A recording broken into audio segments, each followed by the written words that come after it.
Hey guys, it's CS-Fan001 here, welcoming you to part 2 of Let's Play SpongeBob SquarePants Battle for Bikini Bottom. The rolling green hills of Jellyfish Fields, a place to experience nature at its most raw, and sometimes a bit tender from the stings. Uh-oh, what is happening to Mr. Squidward?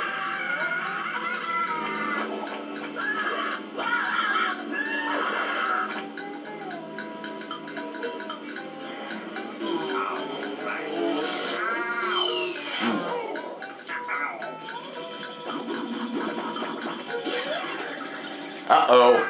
Squidward! No, I'm not okay, you... Well, your nose does look pretty big. I mean, bigger than usual because it's usually... I've always been, Bob. Well, according to the Jellyfisher Field Manual, severe jellyfish stings can be treated effectively by applying a thick layer of king jellyfish... Well, I guess you're off to scale Sport Mountain and die a horrible death under the vicious tentacles of King Jellyfish. You do that! You're nice. You're so nice, Squidward. Get hit for it. You suck, dude. Freaking threatening me to go die when I'm risking my life to save yours, possibly? Man, you are a jerk. Okay, these enemies, they're called fodder. They're, yes, like the feed that you would give cattle. They basically just run around and try to swipe you with the electrical things. They aren't that big of a hazard, luckily. This is Goo. SpongeBob and Patrick, and also Sandy, the other character you play as, cannot swim.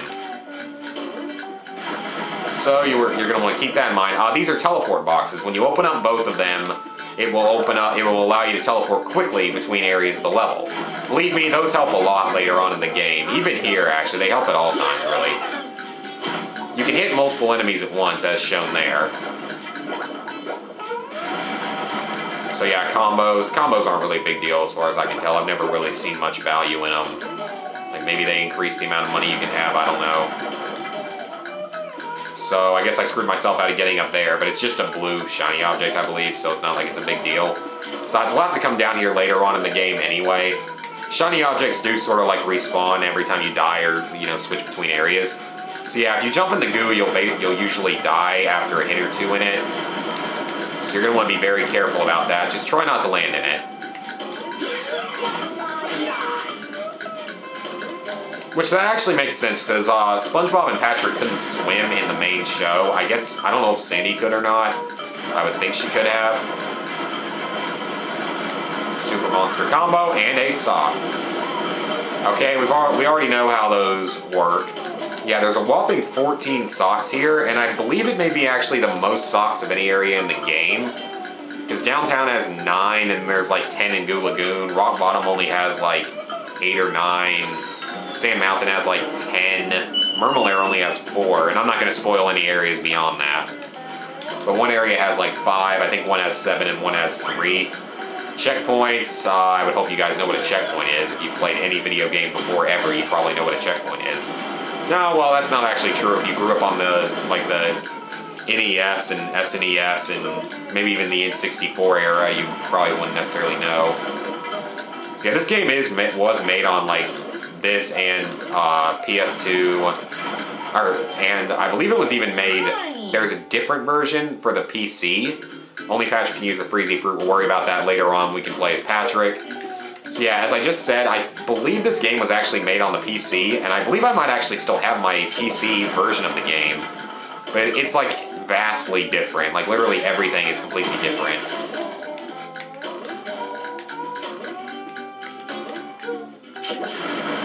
Okay, can't like get crushed to death by those, by the way, so just keep that in mind, you can't. You can jump out and get that sock, and I think I'm going to do that out of total laziness. Got it! Even though I died in the process. Yeah, I am keeping track of deaths in this game, but I'm not actually going to count that as a death because that was more of a sacrificial just to get a sock death.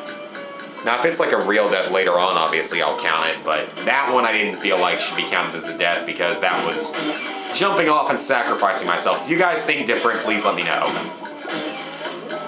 That was definitely a time saver instead of coming back and, you know, doing it later. See, I'm just trying to grab some shiny objects now because we're going to be needing them later in the game for sure. That's a lot later, or actually we're gonna need them all over other later parts of the game. So you want to jump up here and hit this button, and that will create some platforms. Yay, guys! Floating barrels. Seems like such an intelligent thing to teach kids what to do, guys. Okay, so we got a sock out here. We've got quite a few shiny objects out here. 100 shiny objects, because these purple ones are worth 50. So that's 100 shiny objects and a sock for just going out there. So not too bad at all. Those purple shiny objects are generally not that easy to get to, though, because I will say that was a very easy one to reach. Alright, so this thing's shooting big, stupid balls of spikes at us. Okay, we're gonna jump. We're gonna get hit. Excuse me. There's like nuclear warheads all over the bottom of the ocean. It's kind of weird. A bungee jumper golden spatula. Okay, let's do it. Basically just jump on it, hit A to go down and B to X out of it. There's gonna be quite a few of these throughout the game. And we've got our spatula. Very nice, very easy spatula. Now, don't worry, spatulas will be much more difficult to come by later in the game, especially when you get into like kelp forest style levels. Really in that last area of the game. The kelp forest is freaking hard, and never actually beaten it all the way through. So I'm gonna admit, this game is actually kind of challenging at times. I mean, at least 100%. Now, if you're just going to try to beat the game, it's not all that bad because you can sort of choose which levels you want to go to where you meet. I mean, you don't really have to do anything in the kelp forest or some of the tougher levels. Oh, new enemy right up here. Ow, dude. Dude, that's just mean. He like whacks himself. I'm trying to get the camera exactly right. I don't know if I can, but yeah, we already knew about that. But yeah, this can be a somewhat challenging game, but you do have the ability not to play every single level. So they're called hammers, is their name. And they try to whack you with a giant piece of ham on a stick. Yeah, I get the pun, but that's just like... that's just bad, honestly. That's not really even a pun. That's kind of just bad. Well, I don't know. I don't know what you guys think. It's not the worst pun I've ever heard. Kill you. Efficiency. I don't believe... Yeah, we can actually jump up here. Okay. Well, it's not like it really has a point, though, because we can't actually get on top of those things just yet.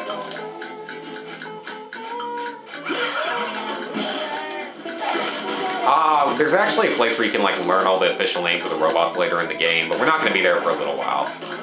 Okay, let's grab some shiny objects. I almost fell off. That would have been quite embarrassing to have died like that. This right here, we need the bubble bowl power to be able to do this, which we won't earn for a while. Basically, you would have to bowl those bowling pins, and we do not yet have the ability to do that. The hammers are actually one of the more annoying enemies, at least in the early parts of the game, just because of the fact that they sort of attack kind of quickly and can be kind of tough to avoid if you don't know the timing.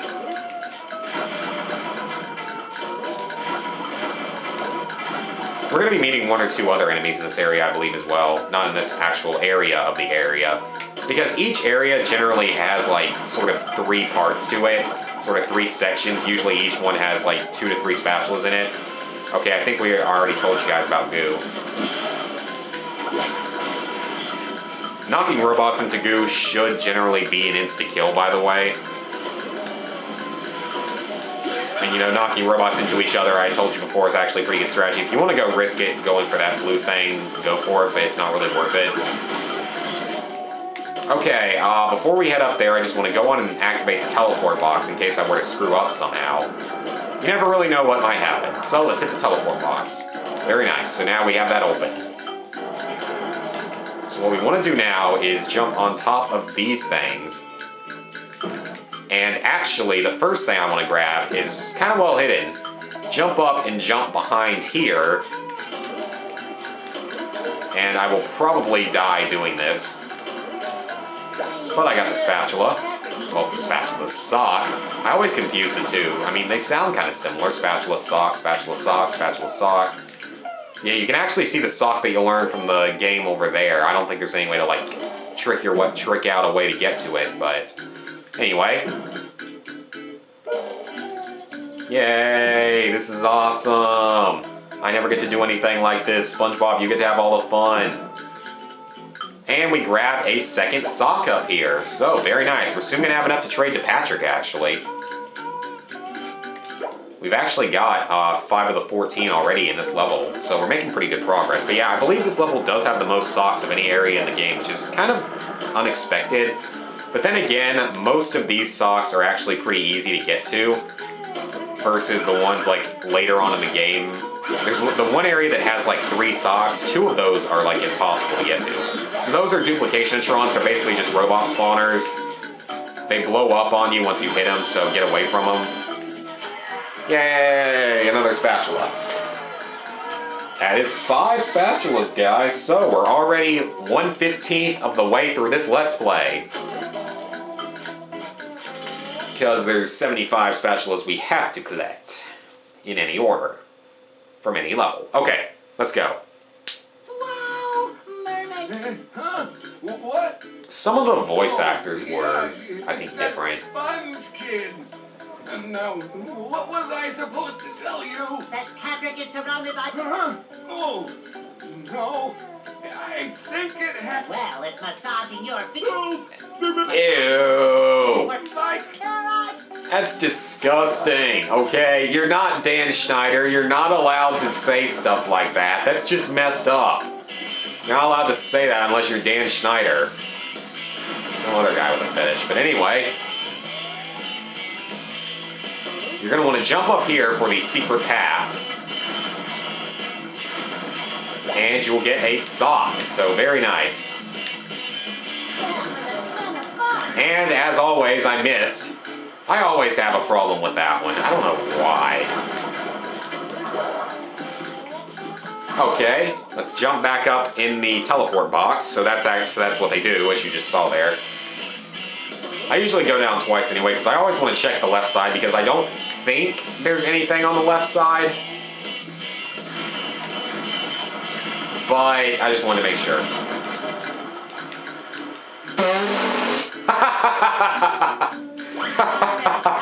Flew right off the edge. So that's pretty much my first death of the project, for real.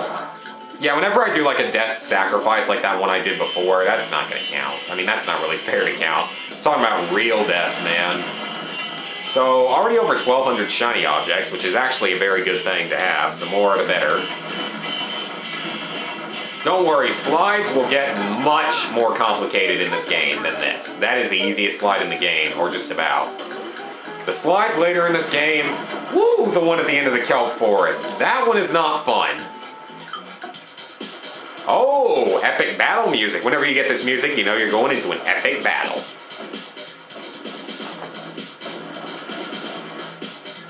Let's go. Okay, so basically what you want to do is we have to take out all 3 of these generators. There are power-ups that will make this much easier later in the game.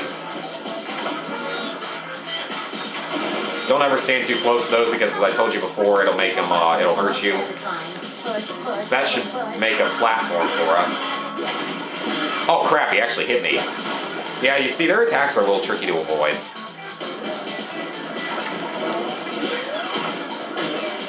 So, let's hit this one. Let's grab the underwear. And let's go this way.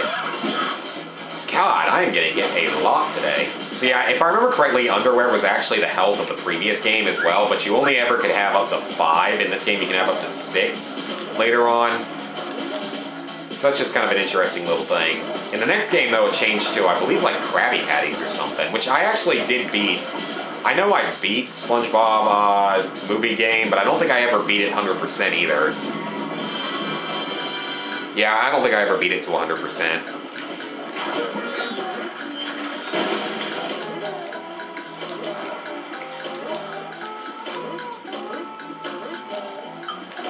Okay. Now we get to play as Patrick. Oh, okay. First we're going to grab a spatula, and now we're going to play as Patrick.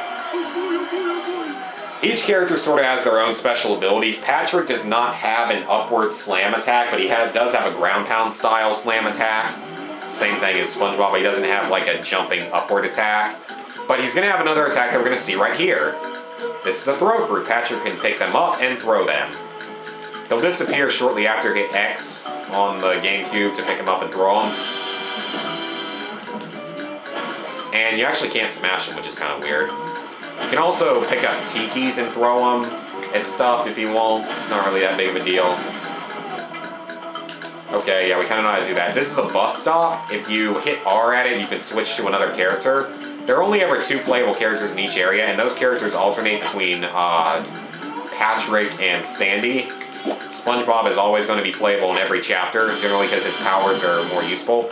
This is a teeter-totter. You basically just throw the watermelon on the teeter-totter and good things happen. Like that. This is a thunder tiki, and you sort of tiki. Whenever you touch it, it'll start to storm, and after a few seconds it blows up. Don't be near it, because it's not a good thing for you.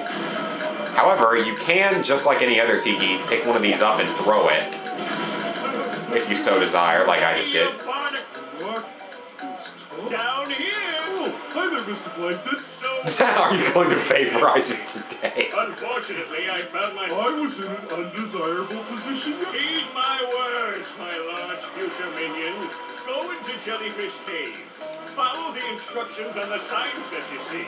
At the Well, then what... I might spare your life so I can force you to work in my sweatshop, making low-quality design and knockoff wallets. Oh, This game, I mean, it's SpongeBob, and SpongeBob is a great show. I mean, especially back in the old days, back when you had whoever the original designer was.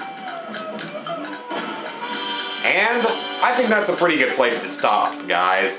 So, next time, we will progress into the Jellyfish Fields Caves. See you guys then.